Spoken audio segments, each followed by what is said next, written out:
you think about alien threats? I don't think there are. At one time, I Fair thought that there use. were, simply based upon documents that I'd seen while I was attached to See, the he never believed in intelligence aliens. briefing team, commander in chief of the Pacific Fleet. At that time, and even for many years afterwards, I did not believe that the government would use me in that way. I had devoted my whole life to government service. I had been in the Air Force, I was in the Navy, I was a river patrol boat captain in Vietnam. I had proved myself. I had combat ribbons with the V for Valor. Um, there was no doubt of my loyalty to my country. And maybe that's why it was so easy to use me, because I wouldn't doubt that what I saw was real. But over the years, I've done a lot of research. What I've discovered is there's no proof existing anywhere that extraterrestrials are real, or that have ever visited this planet, or that they exist anywhere in the universe. There is not one shred of evidence anywhere. There is lots of evidence, tons of it in fact, that there are a group of people collectively known as the Illuminati who want us to believe in some extraterrestrial threat from space so that they can cause a world government, bringing together of all the people to resist that external threat. And the first time that I saw any reference to that, I was reading some papers from the Carnegie Endowment Fund, and there was a record of a speech. Well, it was a dinner for Viscount Ishii of the Japanese delegation, the Japanese imperial delegation, in 1917. And John Dewey was one of the speakers.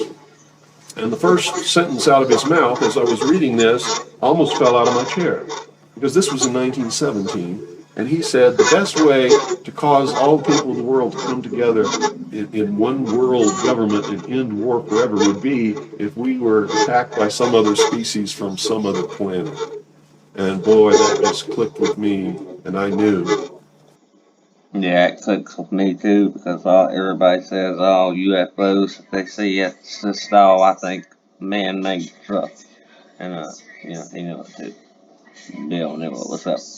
That this is just another scam. This is the age of deception. There's no doubt about it. Bingo, bingo. And then 8 times during Reagan's administration, he inserted almost the exact same phrase into 8 of his speeches. And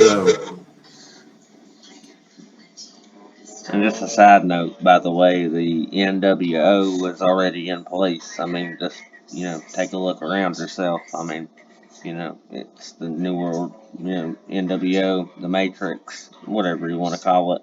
It's already here. scam. That's what I can tell you. What they call UFOs, these craft that fly around the sky, are real, but they're not piloted by some little green guy from some other planet. There you go. You don't believe in aliens. They're owned and operated by the United States of America for one, the Soviet Union for another, probably Great Britain, Canada. I think the first really operable. Oh yeah, they use them for what they call war games. Uh, that's what people see them just test flying them, and they got the war games. Ones were probably manufactured in Western Canada, in the wilderness, in a place especially built to create those machines, like we created the Manhattan Project, and the same kind of secrecy surrounded it. So the technology is real. It's been kept secret, and it's been used to promote this concept that there's an alien threat to this earth.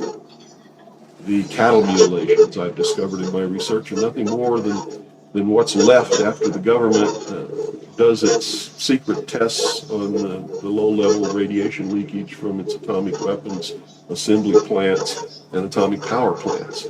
It's a low-level radiation monitoring project. And if you look at what's missing in the cattle, you'll see that it's just as clear as day. They take the lips, they take the tongue, they take a 6-inch patch of skin, they core out the rectum, the colon area, where those kinds of things would collect. There you go. This reminds me of a movie I watched not too long ago. It was about these two, it's just a comedy movie about these two guys from Britain take a tour to like Ross, all the hot spots, so called, and they run into an actual extraterrestrial being. I don't know what you'd call it. And he tells them, like, what do y'all people think? We go around, just mutilating cows for fun. It's not them. Just like he just said, they take those parts to test the radiation that's already in this earth. They've already destroyed it. Like I already said, it's already here. It passed through And you gotta think this interview here was probably 20 years ago, too. the digestive system on female cows. They take the udder to check for low level radiation in the milk that's being passed to the calves. And these are all grazing animals that graze on the grass where the radiation falls when it falls from the air. And it's just an incredible deception. And I'm just amazed that people have fallen for it in the manner that they have in the absence of any proof whatsoever. I mean, they cite hearsay as proof. Well, what about all of the alien abductions? They're not abductions, they're the results of a tremendously successful and very sophisticated mind control operation. In my opinion, he's correct, but it's also got an occult angle to it, demonic, if one could say. All of which has been in development. Just my opinion. Uh, well, they started working on those kinds of things since before World War II. But they have perfected them. On my website, I have a patent of a machine that can read your brainwaves, can recombine them in a computer and send them back to you and make you think things happened that never happened. I mean, you can't get a patent for something like that unless it really works. You have to. No, of course it really works. It's like all the targeted ads and stuff today. Why do you think you'll be in a store and see something, and then next thing you get home, you get on your computer, and boom, you got an ad for it, right? Popped up like it was already existing back, this is 20, 25 years ago. He was my hero, like, growing up, like, when I was a teenager. Prove it to the patent office. It works. The patent is issued. And this is just one of the things that snuck by them that hasn't. Because when people invent things like this, they're sucked up by the government immediately, and then they're put behind the veil of national security and classified, and then nobody knows about them. But every once in a while, something sneaks by them. And when you do these searches in the patent office and the trademark office and in the copyright office, you come up with some real gems once in a while. That was one. Also, the congressional investigations into the intelligence community has revealed the existence of these programs, and there's no secret about it. It's documented. Project Artichoke, Project MK Ultra, MK Naomi. I could go on and on and on all day long. And, if you have the time in the movie, you could lay out all the documentation, which is official government documentation, and prove beyond any shadow of doubt that's true. But that's what it is. It's not extraterrestrials coming down. He's talking about proving it in a court of law, and I believe that this man could. Human body cannot pass through walls or roofs, or through windows that are closed. This is all the product of the imagination and people's willingness to believe something because they want it to be true. I don't know why. Bam! To quote one of my most favorite YouTubers ever, even though I don't think he even does it anymore. Why they would want it to be true. You see, because if it were true, these are not friendly aliens. They're doing some terrible things to people. If I were to kidnap somebody, pass them up through the roof, take them. See, that's where I think the demonic angle comes in, but just my opinion. Somewhere, perform operations on them, and take samples of semen and ova from their reproductive organs and plant thoughts in their mind and all. Trying to create the Antichrist, in my opinion. All this kind of stuff, and then bring them back. Guess where I'd be right now? Be in prison. It's kidnapping. It's criminal. It's a terrible thing.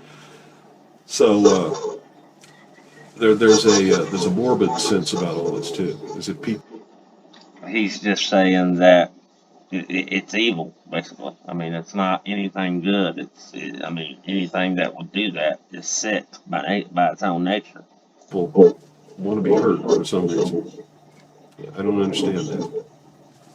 That certainly is something that Yeah, I couldn't never understand that either. He's talking about it's like some people want to be, they won't take up for themselves. You know, they have no cojones, if you will, for lack of a better word. somebody needs to look at. Why do people feel that this needs to be real? What in them says I want to be abducted and abused and kidnapped and raped and all of this stuff against my will?